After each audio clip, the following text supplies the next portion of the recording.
Welcome to Beyond the Trailers coverage of the 2013 Academy Awards, giving you an in-depth look at the top categories.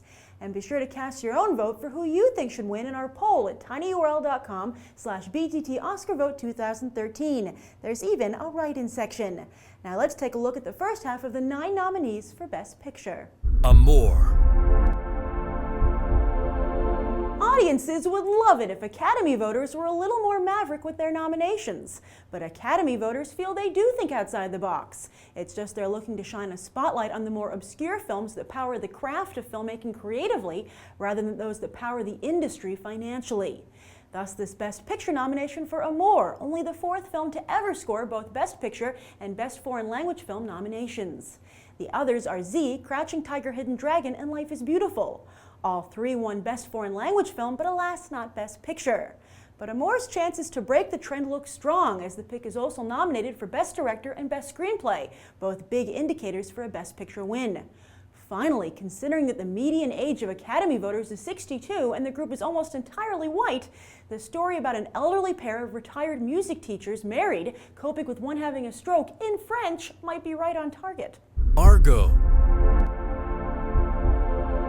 Who'd have ever guessed there would be 2 movies about our conflict in the Middle East competing for Best Picture? Argo is a masterful reconstruction of a real-life secret mission with a feel-good ending. Yet next to the incredibly intense and similar Zero Dark 30, it seems like a relic of a bygone era of filmmaking. And it's hard to get a better feel-good ending than killing bin Laden. Yes, while Catherine Bigelow went for a startling documentary feel, Ben Affleck made a film that could have been made at the time of the film, the 1970s. But despite their very different choices, both ended up snubbed by the Academy in the directing category, which also significantly decreases the chances that either will actually win the Best Picture prize. For Affleck, it's an abrupt end to a Hollywood narrative that would have seen the former tabloid star returning to the ceremony that jump-started his career back in 1998 with a screenwriting win for Good Will Hunting. At least he got his revenge by beating the directors who did make the cut over at the Golden Globes. Expect Argo to take home at least one of its 7 nominations, as how could the Academy pass up the opportunity to award a movie where Hollywood is the hero? The Golden Globes couldn't. Beasts of the Southern Wild. A few weeks ago, I talked about how it was likely that a dark horse contender from the indie film community would show up at the Oscars, and sure enough, it was the frontrunner Beasts of the Southern Wild.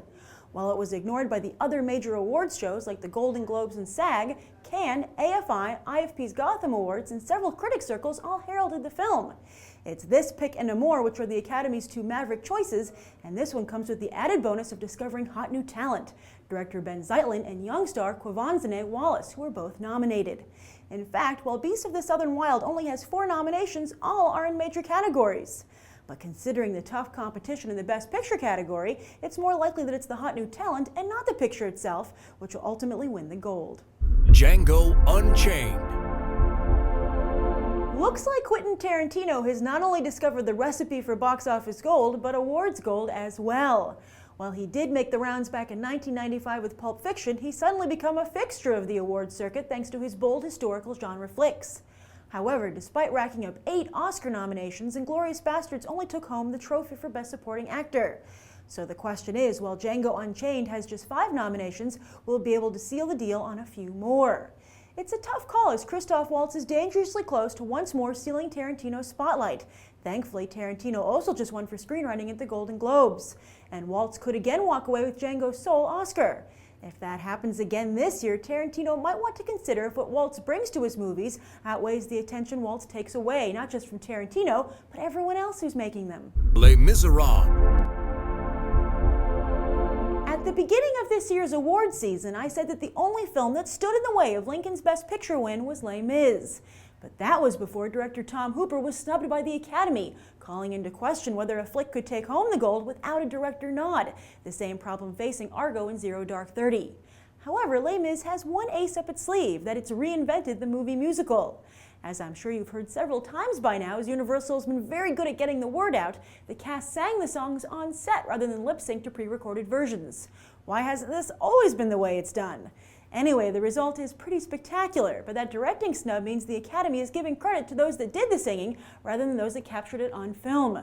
Therefore, Les Mis has a much better shot at taking home any of its 8 nominations but Best Picture. And that's the first half of the 2013 Best Picture nominees. You can click here to take a closer look at the second half.